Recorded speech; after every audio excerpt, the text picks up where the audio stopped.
explicando os direitos e deveres do homem, que fala, por exemplo, no seu artigo 31, toda pessoa tem o dever de adquirir, pelo menos, a instrução primária. A Constituição brasileira, apesar de falar em ensino obrigatório, não deixa clara, não é expressa, portanto, se trata de um dever que cada pessoa tem de instruir-se. A noção de ensino obrigatório pode parecer que seria um dever do Estado em prover esse ensino, e possivelmente não seria, talvez, é uma questão de interpretação, um dever da pessoa. Todavia, nós temos uma convenção, um tratado internacional, do qual o Brasil é signatário, então vale dizer que esse dever integra o nosso bloco de constitucionalidade. Então, independentemente do texto constitucional do Brasil 88, nós temos na Constituição o dever de instruir-se, o dever de adquirir, ao menos, a instrução primária. Bom, as normas, apesar dessa previsão constitucional, vale dizer que as normas de deveres fundamentais, assim como as normas constitucionais em geral, são normas de baixa densidade normativa. Ou seja, são normas que carecem, que necessitam ser interpretadas. E precisamos ter uma particular atenção, porque ao falarmos dessas normas constitucionais, estamos falando de normas constitucionais que exigem sacrifícios, que exigem esforços por parte das pessoas. Então devemos ter um cuidado ao interpretar essas normas. Principalmente as normas que dizem respeito, por exemplo, a deveres que são difusos, nos colocam numa situação de dificuldade na sua interpretação. Por exemplo, o artigo 225 da Constituição diz que a coletividade tem o dever de defender e preservar o meio ambiente ecologicamente equilibrado. O professor Jorge Miranda chega a falar na questão da universalidade desse dever de proteção, um dever que seria universal, um dever que todos temos de proteger o meio ambiente. Agora, quais condutas, quais comportamentos podem ser exigidos de cada um para a defesa e promoção do ambiente ecologicamente equilibrado? Da mesma forma, o texto constitucional brasileiro fala que a comunidade tem o dever de promover e proteger o patrimônio cultural brasileiro. Então, de que forma cada pessoa, de que forma cada indivíduo deve proceder para a proteção desse patrimônio cultural?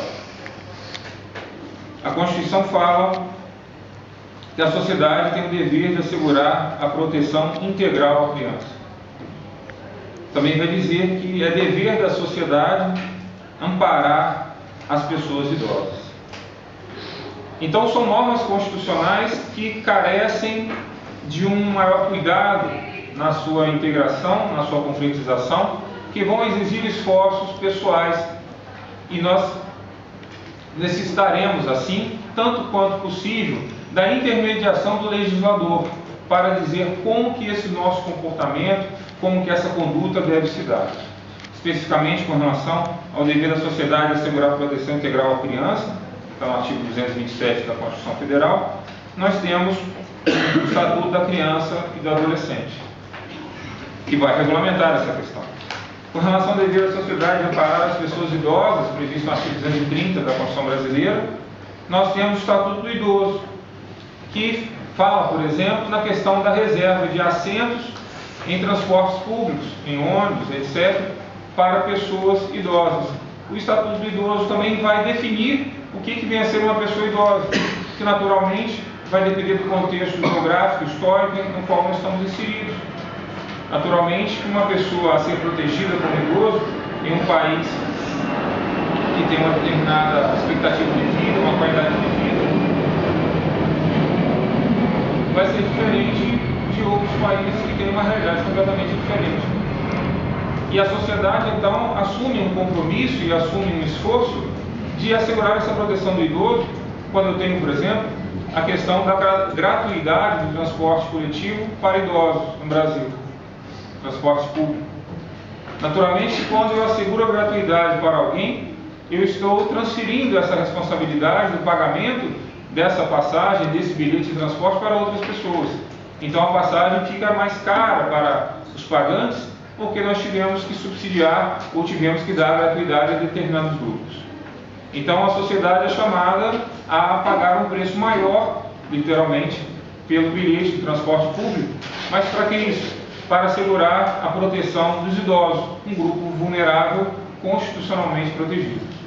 Então a sociedade é chamada a um esforço maior para suportar os gastos com o transporte público.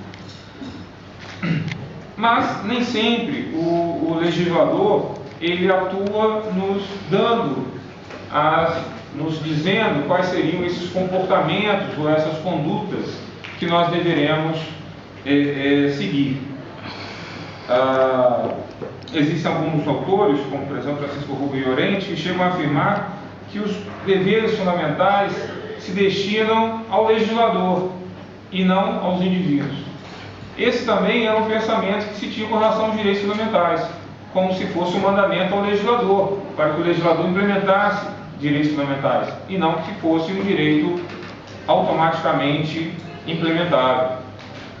E a gente pode trazer esse mesmo raciocínio para os deveres fundamentais, uma vez que os deveres se colocam então como necessários à satisfação de certos direitos. Então nós poderíamos dizer então que seria possível falar em deveres humanos, deveres fundamentais aplicáveis diretamente pela Constituição, ainda que a legislação não dissesse especificamente como que dar-se-ia essa implementação desses deveres fundamentais. Nós tivemos no Brasil, por exemplo, uma decisão recente do Superior Tribunal de Justiça, do ano passado, um pouco atrasado, que condenou um pai a indenizar a sua filha, já adulta, porque ao longo de sua vida ele não havia lhe dado afeto. Então, teria havido um abandono afetivo do pai com relação a essa filha. Apesar da jurisprudência, e também nesse caso, o Superior Tribunal de Justiça não ter feito sequer menção aos deveres humanos, aqui nós temos uma situação em que aplica-se diretamente à Constituição, sem necessidade de haver previsão constitucional, de que existe o dever, independentemente dessa filha, já adulta, agora, alguma vez na vida ter solicitado ao pai que lhe desse afeto. Independentemente disso, o pai sempre teve e continua tendo o dever, mesmo que a filha nunca peça, o dever de prover afeto à sua filha, e não só então lhe dar bens materiais, mas também lhe dar afeto. Poderíamos então dizer que, tanto quanto possível, poderíamos aplicar diretamente as normas constitucionais naquelas situações em que os deveres são necessários, são essenciais para assegurar direitos fundamentais.